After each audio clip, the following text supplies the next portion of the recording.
Welcome, my darlings. Make yourself comfortable, and I have a tale to tell you. If you enjoy it, please be sure to hit the like button, subscribe, and leave me a comment. I always enjoy your comments. Now, let us begin.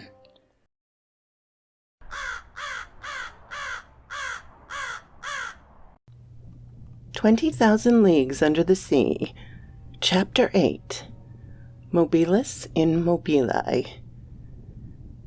This brutally executed capture was carried out with lightning speed. My companion and I had no time to collect ourselves. I don't know how they felt about being shoved inside this aquatic prison, but for me, I was shivering all over. With whom were we dealing? Surely with some new breed of pirates, exploiting the sea after their own fashion. The narrow hatch had barely closed over me when I was surrounded by profound darkness. Sauntering with the outside light, my eyes couldn't make out a thing. I felt my naked feet clinging to the steps of an iron ladder, forcibly seized. Ned Land and Conseil were behind me. At the foot of the ladder, a door opened and instantly closed behind us with a loud clang. We were alone. Where? I couldn't say. Could barely even imagine.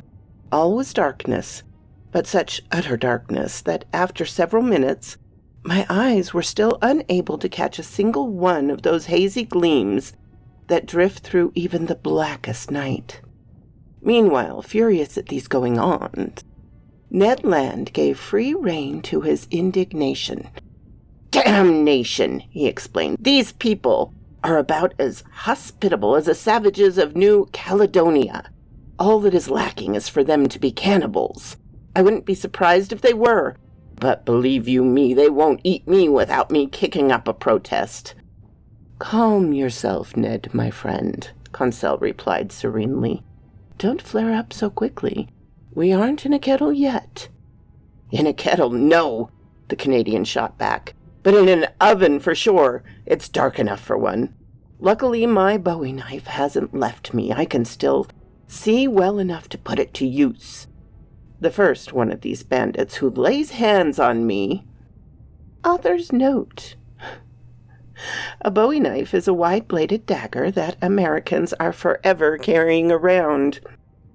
"Don't be so irritable, Ned," I then told the harpooner, "and don't ruin things for us with pointless violence.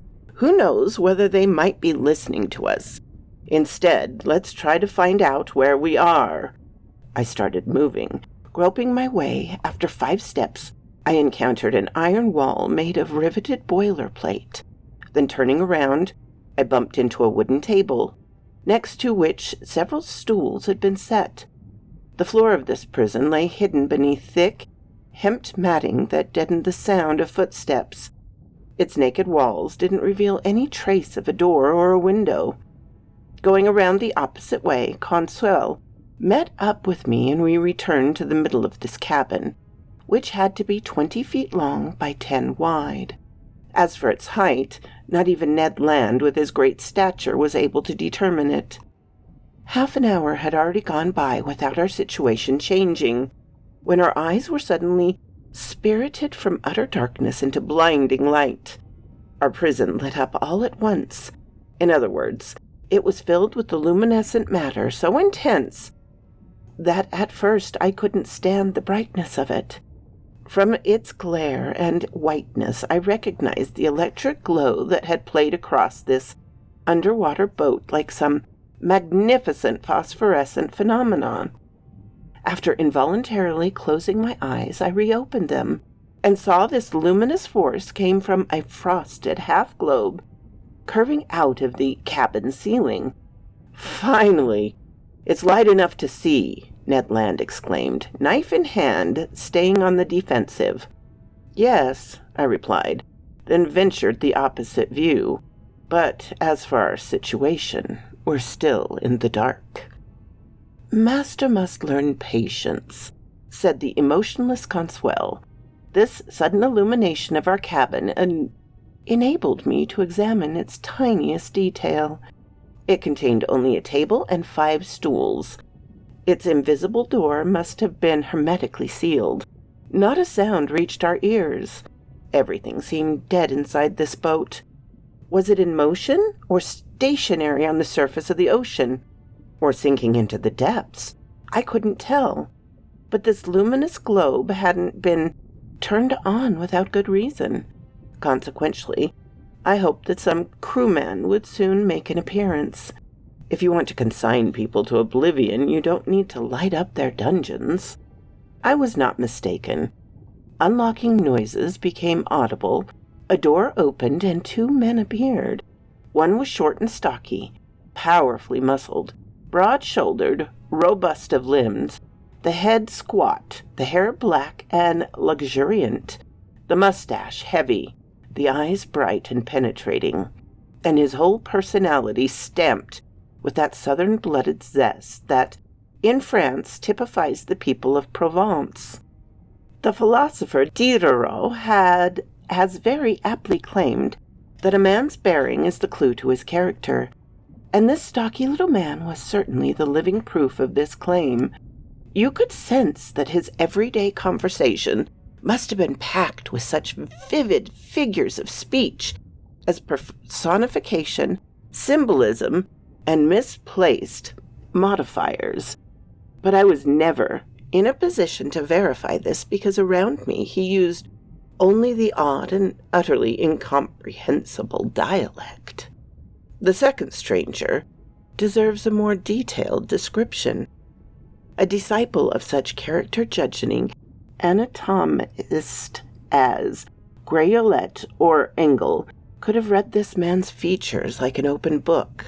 Without hesitation, I identified his dominant qualities. Self-confidence, since his head reared like a nobleman's above the arc formed by the lines of his shoulder, and his black eyes gazed with icy assurance. Calmness, since his skin, pale rather than ruddy, indicated tranquility of blood. Energy shone by the swiftly knitting muscles of his brow. And finally, courage, since his deep breathing denoted tremendous reserves of vitality. I might add that this was a man of great pride, that his calm, firm gaze seemed to reflect thinking on an elevated plane, and that the harmony of his facial expressions and boldly movements resulted in an overall effect of unquestionable candor. According to the findings of physiologists, those analysis of facial character, I felt involuntarily reassured in his presence, and this boded well for our interview. Whether this individual was 35 or 50 years of age, I could not precisely state. He was tall, his forehead broad, his nose straight, his mouth clearly etched, his teeth magnificent, his hands refined, tapered, and to use a word from palmistry, a highly psychic, in other words, worthy of serving a lofty and passionate spirit. This man was certainly the most wonderful physical specimen I had ever encountered. One unusual detail: his eyes were spaced a little far from each other, and could instantly take in nearly a quarter of the horizon. This ability, as I later verified, was strengthened by a range of vision even greater than Ned Land's. When the stranger focused his gaze on an object, his eyebrow lines gathered into a frown, his heavy eyelids closed around his pupils to contract his huge field of vision, and he looked.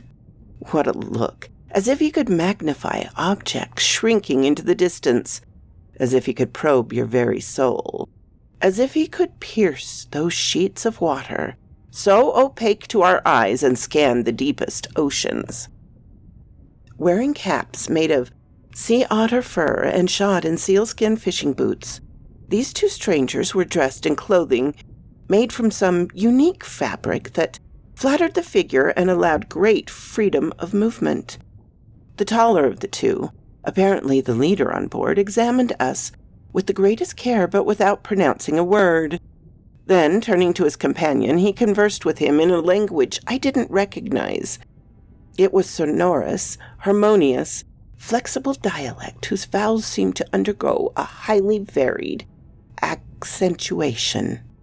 The other replied with a shake of the head and added 2 or 3 utterably incomprehensible words. Then he seemed to question me directly with a long stare. I replied in clear French that I wasn't familiar with his language, but he didn't seem to understand me, and the situation grew rather baffling. Still, Master should tell our story, Conseil said to me. Perhaps these gentlemen will grasp a few words of it. I tried again, tailing the tale of our adventures, clearly articulating every syllable and not leaving out a single detail. I stated our names and titles, then in order I introduced Professor Aronnax, his manservant Conseil, and Mr. Ned Land, harpooner. The man with calm, gentle eyes listened to me serenely, even courteously, and paid remarkable attention. But nothing in his facial expressions indicated that he understood my story. When I finished, he didn't pronounce a single word. One resource still left was to speak English. Perhaps they would be familiar with this nearly universal language. But I only knew it, as I did the German language, well enough to read it fluently, not well enough to speak it correctly. Here, however, our overriding need was to make ourselves understood. "Come on, it's your turn," I told the harpooner. "Over to you, Mr. Land. Pull out your bag of tricks, the best English you've ever spoken by an Anglo-Saxon, and try for a more favorable result than mine." Ed needed no persuading and started our story all over again, most of which I could follow. Its content was the same, but the form different. Carried away by his volatile temperament, the Canadian put great animation into it. He complained vehemently about being imprisoned in defiance of his civil rights, asked by virtue of which law he was hereby detained, invoked writs of habeas corpus, threatened to press charges against anyone holding him in illegal custody, ranted, gesticulated, shouted, and finally conveyed, by an impressive gesture, that we were dying of hunger. This was perfectly true, but we had nearly forgotten the fact. Much to his amazement, the harpooner seemed no more intelligible than I had been. Our visitors didn't bat an eye. Apparently they were engineers who understood the languages of neither the French physicist Arago nor the English physicist Faraday. Thoroughly baffled after vainly exhausting our physiological resources, I no longer knew what tactic to pursue when Conseil told me, "If Master will authorize me, I'll tell the whole business in German." "What? You know German?" I exclaimed. "Like most Flemish people, with all due respect to Master." "On the contrary, my respect is due to you. Go to it, my boy."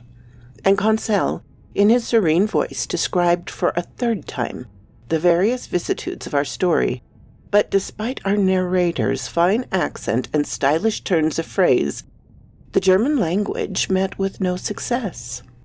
Finally, as a last retort, I hauled out everything I could remember from my early school days and tried to narrate our adventures in Latin.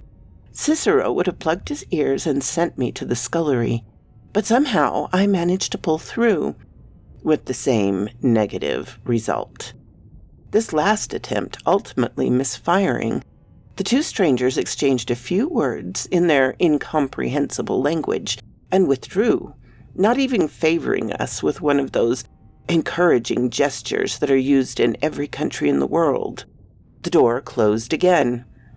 "This is outrageous," Ned Land shouted, exploding for the 20th time. "I ask you, we speak French, English, German, and Latin to those rogues, and neither of them has the decency to even answer back." "Calm down, Ned," I told the seething harpooner. "Anger won't get us anywhere." "But, Professor," our irascible companion went on, "can't you see that we would die of hunger in this iron cage?" "Bah," Conseil put in philosophically. "We can hold out a good while yet." My friends, I said, we mustn't despair. We've gotten out of tighter spots, so please do me the favor of waiting a bit before you form your views on the commander and crew of this boat. My views are fully formed, Ned Land shot back. They're rogues. Oh, good. And from what country? Roguedom. My gallant Ned. As yet that country isn't clearly marked on the maps of the world, but I admit that their nationality of these two strangers is hard to make out. Neither English, French, nor German. That's all we can say, but I'm tempted to think that the commander and his chief officer were born in the low latitudes. There must be southern blood in them. But as to whether they're Spaniards, Turks, Arabs, or East Indians, their physical characteristics don't give me enough to go on. As for their speech, it's utterly incomprehensible. That's the nuance in not knowing every language, Conseil replied, or the drawback in not having one universal language. Which would all go out the window, Ned Land replied. Don't you see these people have a language all to themselves? A language they've invented just to cause despair in decent people who ask for a little dinner? Why, every country on earth, when you open your mouth, snap your jaws, smack your lips and teeth, isn't that the world's most understandable message from Quebec to Tuamotu Islands? From Paris to the Antipodes, doesn't it mean I'm hungry, give me a bite to eat? Oh, Conseil put in, there are some people so unintelligible by nature. As he was saying these words, the door opened. A steward entered. Author's note, a steward is a waiter on board a steamer. He brought us some clothes, jackets, and sailor's pants made out of fabric whose nature I didn't recognize. I hurried to change into them, and my companion followed suit. Meanwhile, our silent steward, perhaps deaf-mute, set the table and laid 3 place settings. There's something serious afoot, Conseil said, and it bodes well. Bah! Replied the rancorous harpooner. What the devil do you suppose they eat around here? Turtle livers? Loin of shark? Dogfish steaks? We'll soon find out, Conseil said. Overlaid with silver dish covers, various platters had been neatly positioned on the tablecloth, and we sat down to eat. Assuredly, we're dealing with civilized people, and if it hadn't been for this electric light flooding over us, I would have thought we were in the dining room of the Hotel Adelphi in Liverpool, or the Grand Hotel in Paris. However, I feel compelled to mention that bread and wine were totally absent. Water was fresh and clear, but it was still water, which wasn't what Ned Land had in mind. Among the foods we were served, I was able to identify various daintily dressed fish, but I couldn't make up my mind about certain otherwise excellent dishes, and I couldn't even tell whether their contents belonged to the vegetable or animal kingdom. As for the tableware, it was elegant and in perfect taste. Eating utensil, spoon, fork, knife, and plate bore on its reverse a letter encircled by a Latin motto, and here it is exact duplicate. Mobilis in mobili, N. Moving within the moving element. It was a highly appropriate motto for this underwater machine, so long as the preposition in it's translated as within and not upon. The letter N was no doubt the initial of the name of that mystifying individual in command beneath the seas. Ed and Conseil had no time for such musings. They were wolfing down their food, and without further ado I did the same. By now I felt reassured about our fate. It seemed obvious that our host didn't intend to let us die of starvation. But all earthly things come to an end. All things must pass, even the hunger of people who haven't eaten for 15 hours. Our appetites appeased, we felt an urgent need for sleep, a natural reaction after that interminable night of fighting for our lives. Ye gods, I'll sleep soundly, Conseil said. Me, I'm out like a light. Ned Land replied. My two companions lay down on the cabin's carpeting and were soon deep in slumber. As for me, I gave in less readily to this intense need for sleep. Too many thoughts had piled up in my mind.